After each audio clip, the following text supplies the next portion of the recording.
రోజంతా కష్టపడతారు, సాయంత్రం అయితే ఒక పెగ్గేసుకోవాలనుకుంటారు.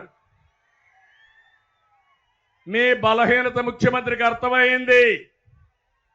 అందుకని ఒకప్పుడు 60 రూపాయలు అమ్మే క్వార్టర్ బాటిల్ నాణ్యమైన లిక్కరు ఇప్పుడు ఎంత తమ్ముళ్ళు? ఎంత అమ్ముతున్నారు? 200 అవునా కాదా? ఈ 150 రూపాయలు ఎవరికి పోతున్నాయి? నాసిరకం అవునా కాదా? ఈ నాసిరకం మద్యం తాగి 35 లక్షల మంది ఆరోగ్యం పోగొట్టుకున్నారు, 30,000 మంది చనిపోయారు.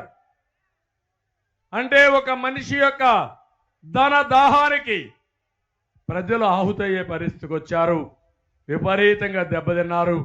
కానీ ముఖ్యమంత్రికి మాత్రం ఏమీ పట్టదని చెప్పి కూడా నేను మీకు తెలియజేస్తున్నా. నేను అందుకనే ఒకే ఒక విషయం మిమ్మల్ని కోరుతున్నా, ఇక్కడుండే అందరినీ కూడా, ఒక మద్యం కాదు, కరెంటు ఛార్జీల విషయంలో ఏం చెప్పాడు? కరెంటు ఛార్జీలు పెంచనని చెప్పాడు. మద్యం విషయంలో మద్యపాన నిషేధం పెట్టిన తర్వాతనే ఓటు అడుగుతానని చెప్పాడు. కానీ ఈరోజు చేసిన పనులు మీరు చూస్తే ఒక దగ, మోసం, అన్ని అబద్ధాలు చెప్పే పరిస్థితికి వచ్చాడు. ఈయన చేతుల్లో నష్టపోని వర్గం అంటూ లేదు. ఒక్క బీసీలకి సంవత్సరానికి 15,000 కోట్లు ఖర్చు పెడతానని మాట ఇచ్చాడు. 15,000 కోట్లంటే 5 సంవత్సరాల్లో 75,000 కోట్లు ఖర్చు పెట్టాలి. ఇక్కడుండే బీసీలను అడుగుతున్నా, ₹1 ఖర్చు పెట్టాడా అని మిమ్మల్ని అడుగుతున్నా.